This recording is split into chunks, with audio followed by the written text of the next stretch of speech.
안녕하세요. 책 읽어주는 아빠 브래드입니다. 오늘은 행복한 머니 코칭이라는 책을 준비했습니다. 저자는 데보라 프라이스, 옮기인은 설기문이라는 분이고 출판사는 나라원입니다. 저자 데보라 프라이스는 머니 코칭 연구소의 창설자이자 소장으로 오랫동안 금융계에서 금융재정 상담의 일을 하면서 사람들의 돈과 관련한 심리를 연구했다. 머니 테라피와 머니 코칭이란 이름의 치유 및 자기개발 프로그램으로 캘리포니아에 있는 머니 코칭 연구소를 통해 다양한 사람들에게 머니 코칭 프로그램을 비롯하여 돈과 관련한 다양한 주제의 세미나를 했다. 미국을 비롯한 세계 각국에서 머니 코치가 되기를 희망하는 수강생들에게 공인 자격 과정을 실시하고 있다. 저서로는 온라인 투자 지금 시작하라, 머니 테라피가 있으며 여러 방송 프로그램에 출연하여 머니 코칭을 소개하고 있다. 역자 설기문은 경북대학교 교육학과를 졸업 후 미국 US 인터내셔널 대학원에서 교육학 박사학위를 취득했다. 동아대학교 교육학과 교수, 캐나다 빅토리아 대학 교육학과 및 미국 캘리포니아 주립공과대학 심리학과에서 객원 교수로 역임을 했다. 한국심리학회 및 한국상담학회 공인상담 전문가, 국제공인 NLP 트레이너, 최면치료 트레이너, 시간선 치료 트레이너다. 대기업과 여러 기관에서 정신건강, 대인관계, 자기개발과 변화 등을 주제로 강의했고 KBS 다큐멘터리 마음, MBC 무한도전, SBS 놀라운 대회 스타킹 등을 비롯한 주요 매체에 출연하여 세간의 관심을 받았다. 저서로는 자기혁신을 위한 NLP 파워, 최면과 최면치료, 시간선 치료, Yes I Can, 나를 바꾸는 강력한 이미지 트레이닝, 돈 속에 빠져버려라, 외에 다수가 있다. 현재 동방대학원 대학교 자연치유학과 교수로 재직 중이며 설기문 마음연구소 원장을 역임하고 있다. 네, 서문부터 시작해서 제가 읽으면서 좋았던 부분들 발췌해서 읽어드리도록 하겠습니다.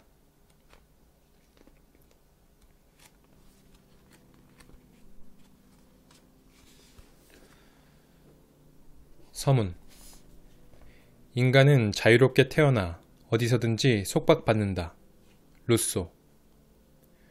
현대의 소비 지상주의와 돈 중독증. 오늘날 세계에서 가장 부자 나라인 미국에서는 돈에 대한 두려움과 불안이라는 증후군이 사회 전반에 퍼져 있다. 이런 현상은 부자나 가난한 사람 모두에게서 찾아볼 수 있으며 결과적으로 우리가 상상하는 것 이상으로 모두를 속박하고 있다. 물론 이 증후군은 개인마다 조금씩 차이가 난다. 하지만 거의 모든 사람들이 돈에 대한 스트레스로 고통받고 있다. 이 책이 나온 2001년에 돈 문제는 주식시장의 유례없는 등락과 더욱 심화되기 시작했다. 그 결과 범세계적인 불황이 찾아와 전 세계인에게서 영향을 미치고 있다. 나는 이것이 우연히 일어났다고 믿지 않는다. 지금까지 우리의 삶의 불확실성을 돌이켜볼 때 지금이야말로 새로운 변화가 일어나야 할 시기다. 이제는 돈을 새롭게 보고 경험해야 한다. 지금은 우리의 금융 문명을 바꿔야 할 계시의 시대다. 계시에는 분명히 구별되는 두 가지의 의미가 담겨 있다. 첫째는 풍요롭고 마법 같은 기회를 드러낸다는 의미이며 둘째는 좀 어두운 뜻으로 대참사를 예언하는 종말론적인 의미이다. 이 중 어떤 쪽을 선택할지에는 우리에게 달려있다. 우리는 지금까지 돈 때문에 충분한 고통을 당했다. 이제는 마법과 기쁨을 경험해야 할 때이다. 그러기 위해서는 먼저 사물을 다른 시각으로 보고 행동해야 한다. 나는 인간과 인생을 대단히 사랑하며 항상 마음속으로 인간성에 큰 희망을 걸고 있다. 그러나 지난 몇 년간 세계를 바라보면서 무언가 심각한 경고를 받는 기분이 들었고 고통으로 마음이 불편하였다. 점점 조용한 방관자로 남아있기가 어려워졌다. 금융자문가와 머니코치로서 많은 고객들을 상담하면서 그들이 더 많은 물질을 원하면서도 다른 한편으로는 오히려 인생의 절망감을 느끼고 더욱 심한 경제적 좌절감에 빠지는 것을 목격했다. 사람들은 경제적 안정과 의미 있는 삶을 위해 내게 상담을 받으러 온다. 하지만 불행하게도 경제적 안정은 흔히 새 자동차, 보트, 더 큰 집 같은 물질적인 것을 의미하게 되었다. 이것이 결국 인간에게 더 많은 짐을 지우고 삶을 더욱 힘들게 하는 원인이다. 나는 사람들이 물질에 대한 끝없는 욕망의 포로가 되어 오히려 삶의 에너지를 고갈시키는 현상을 많이 보아왔다. 우리는 너무 오랫동안 소비자 최면에 걸려 물질 지상주의에 중독되어 온 것이다. 이 같은 집단 무의식은 우리 정신과 세계 전반에 크게 영향을 미치고 있다. 우리는 지금 일어나는 금융 현실에 너무도 무뎌져 건강한 미래를 만들기 위한 행동과 변화를 도모할 수 없을 정도가 되었다. 또한 광고업계와 언론계는 돈과 물질이 없으면 마치 아무것도 아닌 존재가 되는 것처럼 세뇌시키고 있다. 우리는 국가적 강박증에 빠져 있다. 오직 물질이야말로 최고선이라는 가치관에 세뇌되어 진정한 삶의 가치를 잊게 되었다. 더 큰 쇼핑몰을 지을 땅이 부족하자 텔레비전이나 인터넷에 가상 쇼핑몰을 세웠고 그 결과 우리는 하루 24시간 내내 쇼핑할 수 있게 되었다. 하지만 공허감만 커질 뿐 진정한 삶의 의미와 가치는 잃어가고 있다. 우리가 없어도 되는 정말로 필요 없는 것을 사려는 집단 중독증 때문에 엄청난 돈을 소비하고 있다. 이 돈을 아직도 기아에 허덕이고 있는 지구촌 빈민을 구하는 데 쓸 수는 없는 것일까? 소비지상주의는 우리 시대의 중독증이다. 나는 이 책을 통해 독자 여러분이 진정한 삶의 목적, 원래 목적을 기억하도록 돕고자 한다. 이것은 우리가 태어난 이유이기도 하다. 우리는 쇼핑을 하기 위해 태어나지 않았다. 우리는 어떤 물질 때문에 빚진 삶을 살기 위하여 태어나지 않았다. 우리는 소유한 물질의 숫자를 늘리느라 삶의 에너지를 낭비하기 위하여 태어나지 않았다. 이것은 진정한 풍요와 번영을 의미하는 것도 아니다. 돈은 삶을 보다 의미 있는 방향으로 바꾸도록 돕는 유용한 도구이다. 도구로서의 돈은 의미와 목적을 가진 삶, 진정한 충족을 향한 길을 열어줄 것이다. 당신이 만약 오직 돈을 축적하는 삶만을 추구한다면 아무리 많은 돈도 별로 의미가 없다. 오직 물질을 위해 소비하는 삶은 당신 삶의 에너지를 낭비할 뿐이다. 당신은 그 이상의 존재다. 당신 속에는 더 큰 진리가 있다. 당신이 재발견해야 할 것은 이러한 진리다. 당신 속에는 더 큰 목적을 가진 삶, 보다 풍요로운 삶을 펼쳐볼 수 있는 능력이 있다. 또 변화의 길을 선택할 수 있는 능력도 있다. 이제 우리는 모두 깨어나야 하며 해결의 길에 동참해야 한다. 이것은 충분히 가능하기 때문에 우리는 전부 아니면 전무라는 마지막 머니 게임을 펼치고 있다. 깨어난다는 것은 쉽지 않다. 그러나 자명종 소리를 듣고도 깨어나지 못한다면 언젠가 사나운 무엇이 우리를 깨울지도 모른다.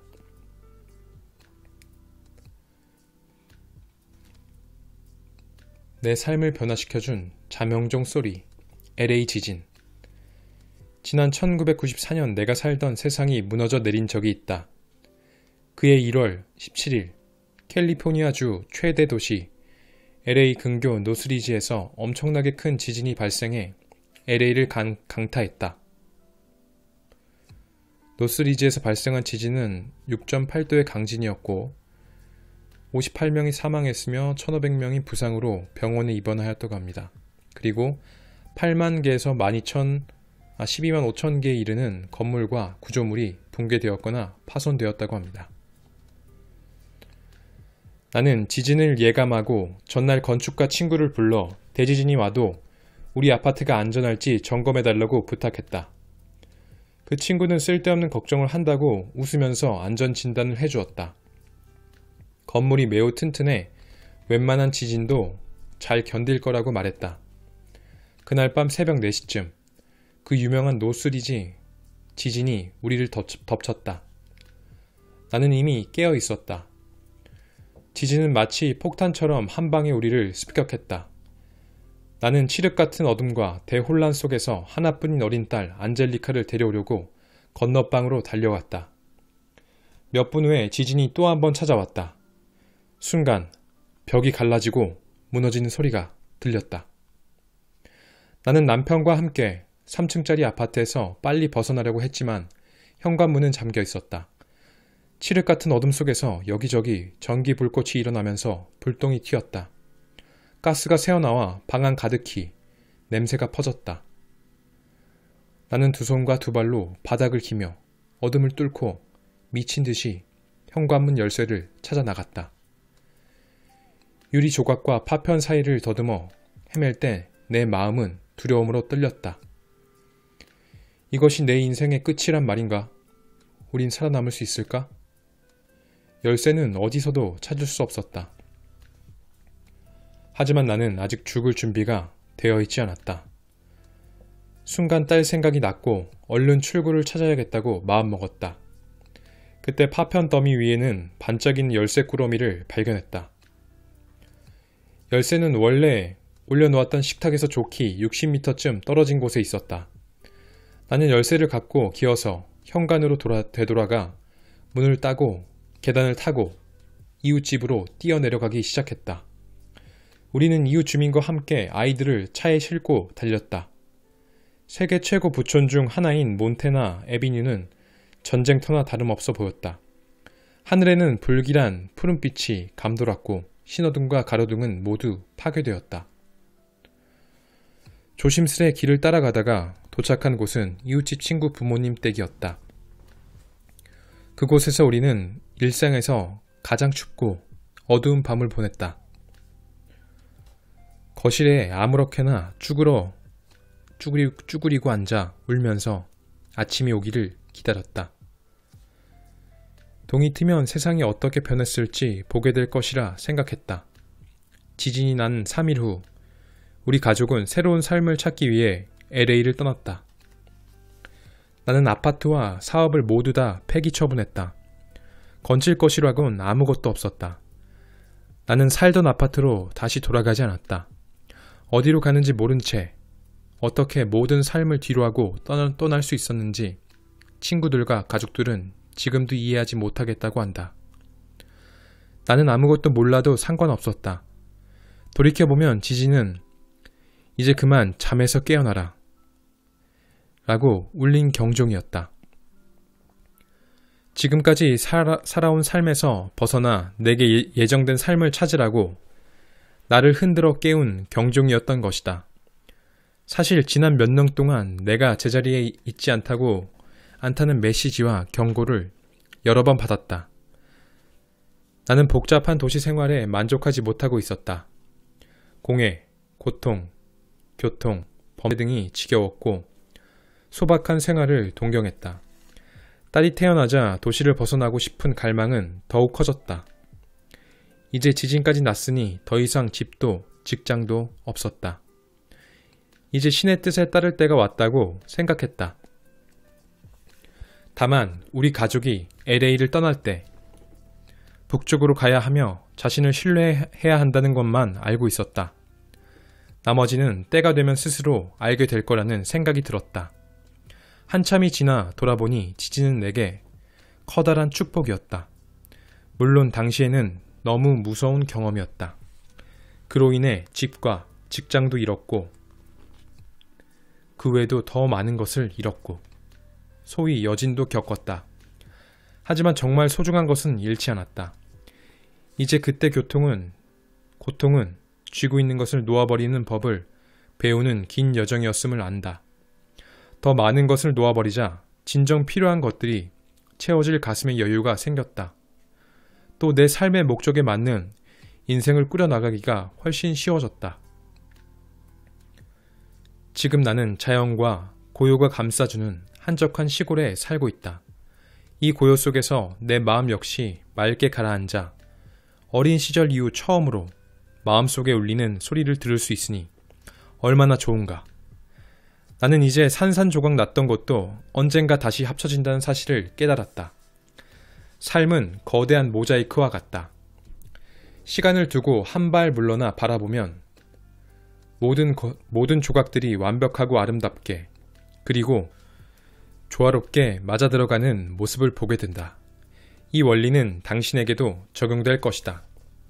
이 책은 당신 삶의 조각들을 새로운 방식으로 조명해 보는데도 도움을 줄 것이다. 당신이 누구이며 진정 가치 있게 여기는 것이 무엇인지를 분명하게 알게 해줄 것이다. 그렇게 조각들을 모아 당신 삶의 모자이크를 완성했을 때 돈이란 다만 완성된 모자이크를 담는 액자일 뿐 그림 자체는 아니라는 것을 알게 될 것이다. 돈과의 관계를 알아보자. 돈은 나름대로 독립된 생명 에너지를 가지고 있다. 모든 자연에서 볼 수 있는 것처럼 이중성을 포함하고 있다. 돈은 영적인 동시에 물질적이고 창조적인 동시에 파괴적이며 사랑스럽기도 하지만 잔인하기도 하다. 돈은 생애 최고의 꿈을 실현시켜 주기도 하고 최악의 악몽으로 고통받기도 한다. 돈은 어쩌면 신이 인간에게 행한 최대의 실험일 것이다. 돈은 모든 인간 삶의 상황에 골고루 영향 미치는 힘을 가지고 있기 때문이다. 돈은 교환수단에 불과하지 않다. 오히려 우리의 또 다른 삶이 되었다. 우리는 단 한 번도 탐사한 적 없는 내면의 가능성 속에 있는 부에는 관심을 두지 않고 오히려 희생시키면서 대신 돈이라는 또 다른 삶에는 지대한 관심과 최고의 찬사를 보내고 있다. 우리는 무의식적인 차원에서 돈과 건강하지 못한 관계를 맺고 있기 때문에 개인적으로나 집단적으로 많은 문제를 경험할 수밖에 없다. 이런 무의식적 관계가 우리 삶에 어떻게 적용하는지 알려면 머니 타입을 알아야 한다. 머니 타입이란 원형, 이 원형이라는 개념에 기초한 것으로 개인이 돈에 대해 보이는 무의식적인 습관, 사고, 믿음 등을 말한다. 책에서 약간 부연 설명을 해주는데 원형은 스위스 정신과 의사이자 분석 심리학 창시자인 칼 융이 제시한 개념으로 지리적, 문화적, 인종적 차이 없이 인간 무의식 심층에 존재하는 인간의 가장 원초적 행동 유형이라고 합니다. 네, 이어서 가볼게요. 이 책은 당신의 머니 타입이 돈과의 관계에 어떤 영향을 미쳐왔는지 알게 해줄 것이다. 자신의 머니 타입을 정확히 찾아서 잘 활용하는 법을 배우는 것은 마법처럼 신비스러운 일이다. 숨겨진 것이 드러나는 과정이며 돈과 당신의 관계를 변화시키기 위해서 반드시 필요한 것이다. 인간이 성장함에 따라 의식이 깨어나면 머니 타입도 바뀌게 된다.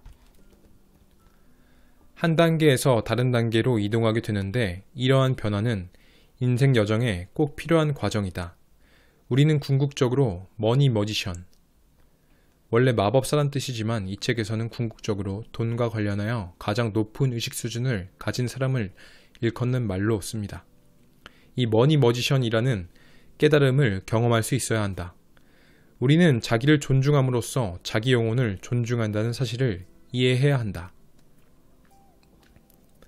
자아 탐색과 영적 성장의 길. 나는 돈이라는 거대한 미스터리를 탐험하고 돈과 새로운 관계를 맺을 수 있는 길을 찾도록 돕기 위해서 이 책을 썼다. 그 길은 진리를 알고 자신을 발견하고 깨달음을 얻는 여행이다. 당신은 여행길에서 당신이 가진 돈에 대한 신념 체계가 도전받는 경험을 할 것이다. 이로써 과거와 현재 사이에 끊어진 다리가 이어지는 경험을 할 것이고 그 결과로 원하는 미래를 만드는 법을 배울 것이다. 이 책은 무의식의 깊은 잠에 빠져있는 당신을 흔들어 깨울 것이다. 당신은 이 책을 읽는 동안 생전 처음으로 자기 자신을 바로 보게 될 것이다. 그것은 곧 당신이 원래 간직하고 있던 머니 머지션의 모습이다. 머지션이란 돈의 원천이 어디 있는지 아는 돈의 도사이다. 그는 마법의 문을 여는 열쇠를 가진 당신 자신이다. 당신은 이 책을 통하여 자신이 진정 누구이며 진실로 추구하는 것이 무엇인지에 대한 해답이 있는 열쇠를 찾게 될 것이다. 인생이라는 여행길에는 여행객 수만큼이나 길도 많다. 우리는 영혼이 이끄는 길을 가게 되어 있다. 당신도 영혼의 안내를 받도록 하라. 당신이 이 책을 선택하여 읽게 한 것은 무엇이었을까? 당신은 무엇을 추구하는가? 무엇을 변화시키고 싶은가? 이러한 물음에 대한 해답을 여행의 출발점으로 삼아라. 이제 노트를 하나 구해 머니 일지를 삼고 이 책에서 제시하는 실습 과제에 대한 답을 기록하라. 많은 사람들이 그렇게 기록한 일지를 통해 큰 통찰력과 지혜를 얻었다. 머니 일지는 당신이 여행을 가는 동안에 자기 발전 정도를 확인하는 데 큰 도움이 될 것이다. 이 책을 읽는다는 것은 당신 자신과 풍요로운 미래와 삶을 위한 좋은 투자가 될 것이다.